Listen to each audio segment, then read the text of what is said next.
All right, good morning, good evening, good afternoon, ladies and gentlemen, citizens of YouTube. This is Pastor Dow.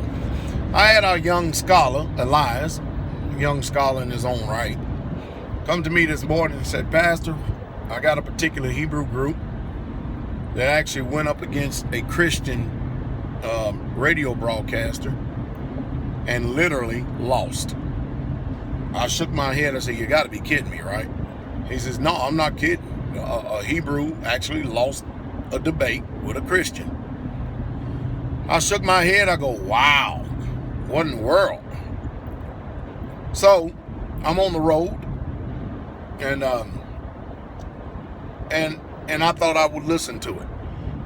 Now, first of all, number one, this particular group, this Hebrew group, I don't ascribe nowhere near to what they call Hebrew, and they to me, they possess a lot of false doctrines, especially when it comes to trying to say that the Masoretes messed up a lot of stuff and trying to associate the Tetragrammaton with the Masoretes and all this other stuff. A lot of stuff is just simply nonsensical and just there's no historical fact to it at all. It's not actual, it's not factual, it's not truthful, it's not documented, it's not historical, and even scientific. It's just none of that. It's just way out of bounds. And neither do I agree with the Christian. Now, being an armchair quarterback, because basically when we're listening to debates, no matter who you are, it's basically what you're doing.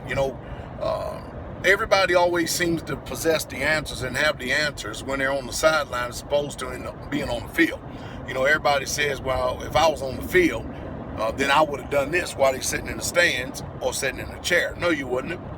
You probably would have, if you had the experience, knowledge, and understanding, you probably would have behaved the same way. That's the reason why it's always good to prepare for things like this and then not get caught, such as this Hebrew brother did.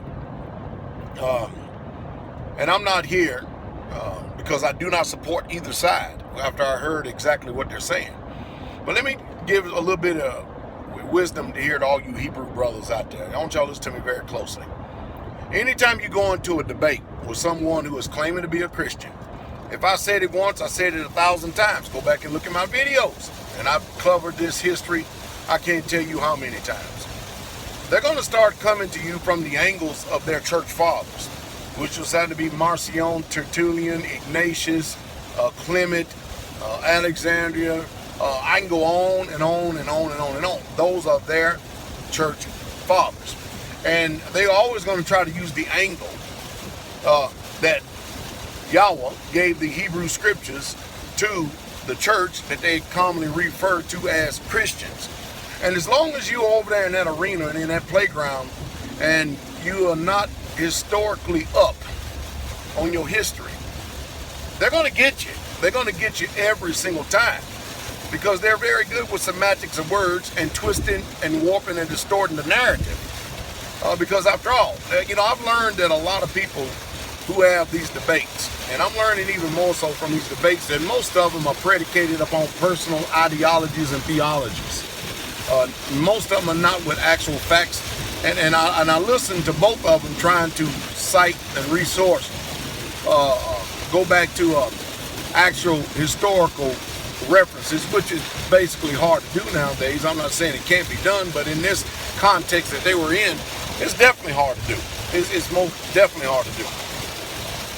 But anytime you ask a question and then you're going to try to control the narrative in asking the question, you're not going to get to a healthy dialogue, and neither are you going to come to an expected end to where the audience out there can actually comprehend and understand that both of you even know what you're talking about. And that's the reason why it's always good to have an audience available, because as long as you have two strong-willed, two strong-minded, headstrong individuals, and then there's no facts set up in front of it, just words of what we're saying. And as long as you're only going back to so far in history, because I personally believe that the Bible defines its own self. Now, do I believe in the translation? No, I don't. There's a reason why I look behind every word. It's obvious. It's completely obvious that the New Testament was written and translated from Greek. All right, it's obvious that. And to ignore the Greek in favor of what you will call, some of you call Hebrew, And most of these people who are claiming to be Hebrew scholars, they're not Hebrew scholars, they're Yiddish scholars. Because the people who they're talking about from this modern so-called Hebrew, or this modern Hebrew script, actually come from people who are from the Caucasus Mountains, the Ashkenazis.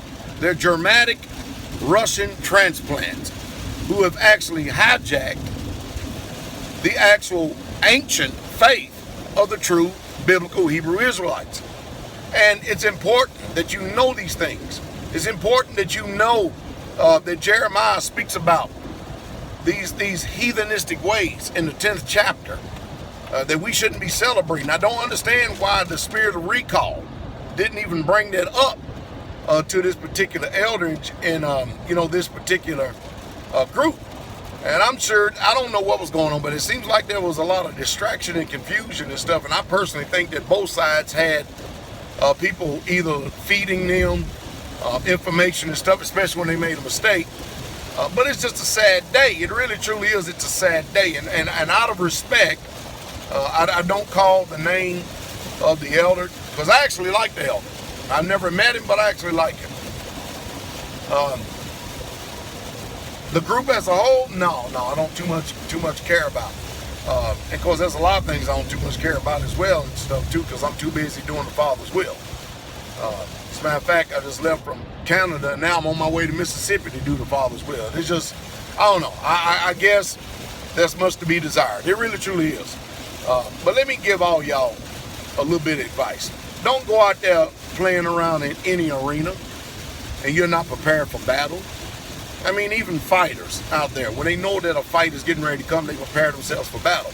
I've had 2 theologian college professors challenge me in debates about particular subjects, only for them to go back later on and do their individual study and research on me and then counsel. Just totally counsel it. And I can't blame them. But maybe one day it'll happen. But right now, I just thought I'd listen to it, give my personal opinion. I think it's a sad day in the Hebrew community, personally. I really, truly do. But anyway, that's why I think y'all ought to be listening to the Straightway Truth. That's right. www.straightwaytruth.com. STRAIGWAYTRUTH.com. Because, I mean, many of you, you're going to continue to keep with this J argument thing. And for those who are biblical scholars and know language and stuff, you don't have a leg to stand on. You really, truly don't, because it's the same thing I've always said. We're going to go back to what we believe to be a more concrete language, then we all need to shut up with this English stuff right now. That's the truth. That's the true straight way.